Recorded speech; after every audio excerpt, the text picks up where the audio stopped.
Cool Radio.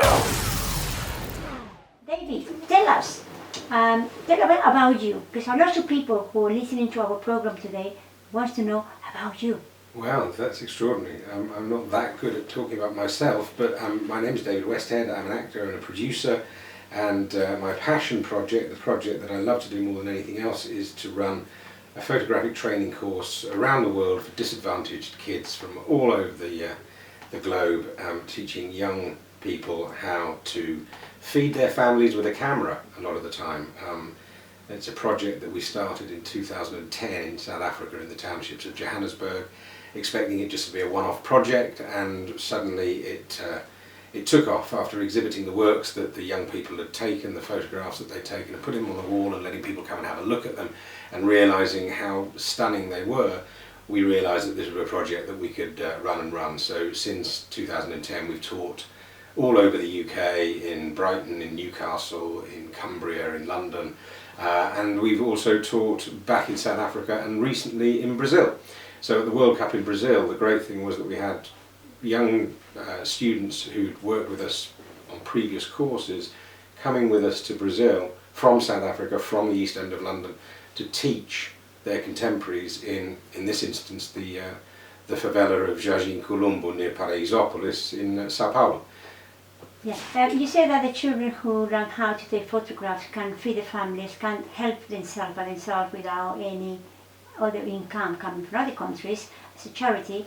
How they feed themselves? How they do it? Do they sell the photograph? Well, I'll give you a very simple example, which is just to take an example of one of our students. So Tupelo Motsumi started with us in 2010 in Johannesburg. He comes from Hable, which is a pretty tough area of Joburg, and he has an incredible aptitude for photography. He'd not worked with SLR cameras before at all.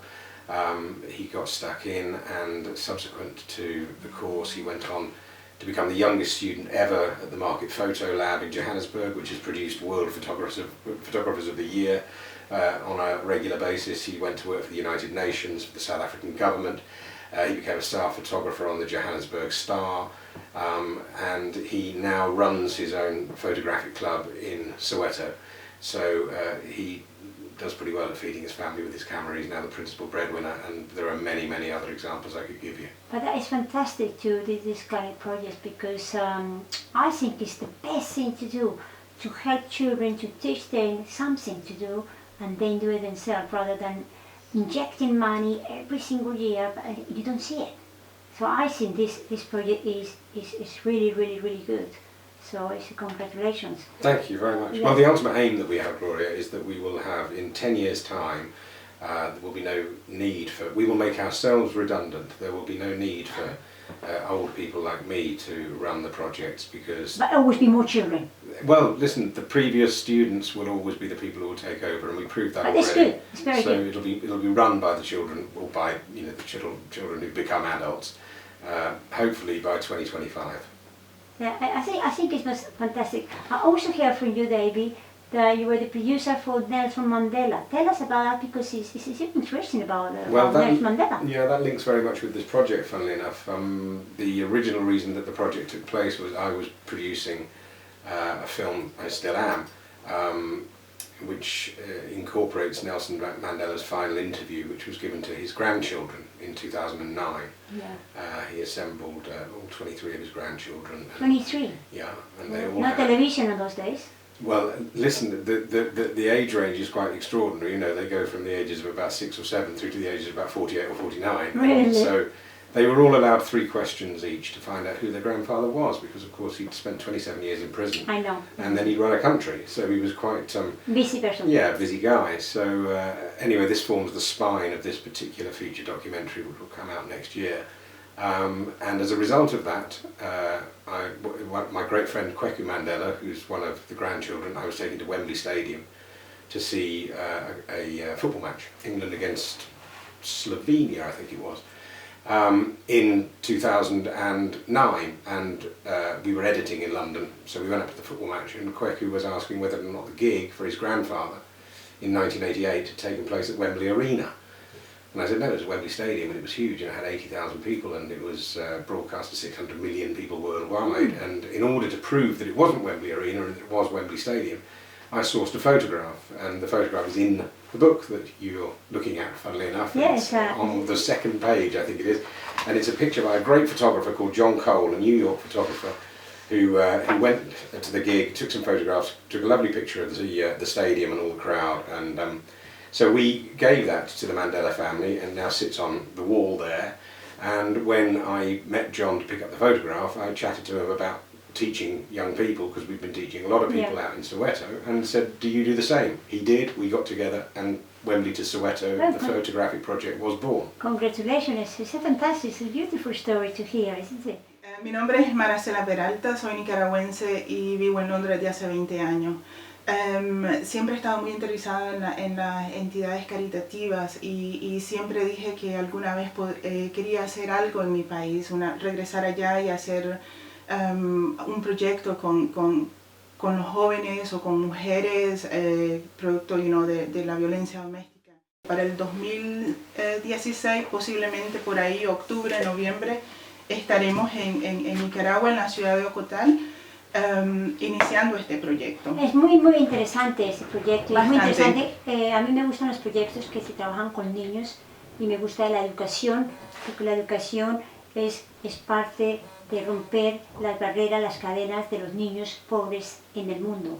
Exactamente. Es muy importante tener esa conexión y tener personajes como David que sacan su tiempo para viajar, aunque es rico viajar, ¿no? Muy bueno. En el avión a Brasil, a Nicaragua. We've been all over, and we've taken many young people on their very first flight in places like Brazil and South Africa, and hopefully in Nicaragua. I think it's fantastic, David. I always say to Marcelina that it's fantastic to people like you to help children from Latin America, because I am in favor that the only way you can help to cut poverty is by education. Skills. You don't need to go to university, you don't need to be a doctor, be a solicitor. You all need is that kind of education, knowledge, skills to be able to work for yourself, to have self-esteem. And that is a fantastic. We just have somebody else before you here who worked with the children, Change Colombia, and he's doing similar projects, which he's been working for 25 years. And I think I really admire people who dedicate part of your life to help these children in our countries.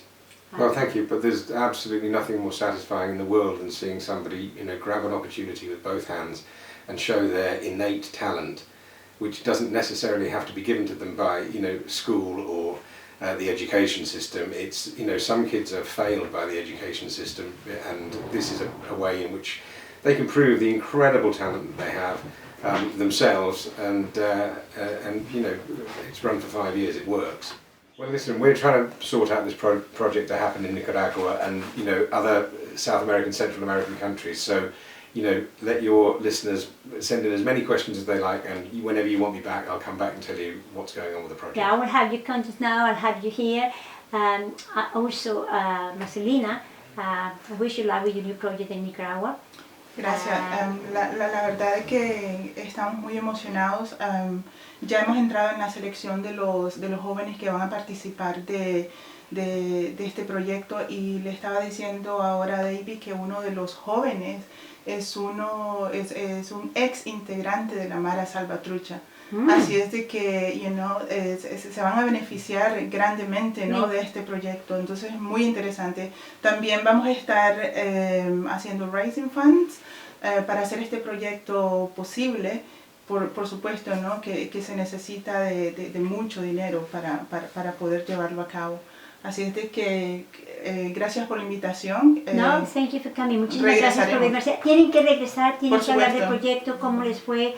Antes del proyecto podemos ir anunciándolo en la radio para que la gente se entere, la gente ayude, porque mucha gente latinoamericana está muy bien en este país y puede económicamente soltar una libra, de libra en libra se llena una gallina. Por supuesto, ¿no? Claro que sí. Sería. Muchas Marcelina, gracias. Gracias por venir a nuestro programa. A ti. Está invitada de nuevo para nuestro programa. Mi programa es de lunes a viernes de 4 a 6 en Hable con Gloria, así que están todos invitados, a los que nos están escuchando, que tengo aquí más de 4.000 personas en la radio escuchándonos, Y a David también, muchísimas gracias. Thank you very much indeed, Gloria. Muito obrigada. Muito obrigado, Muito nós. obrigada. E até a próxima.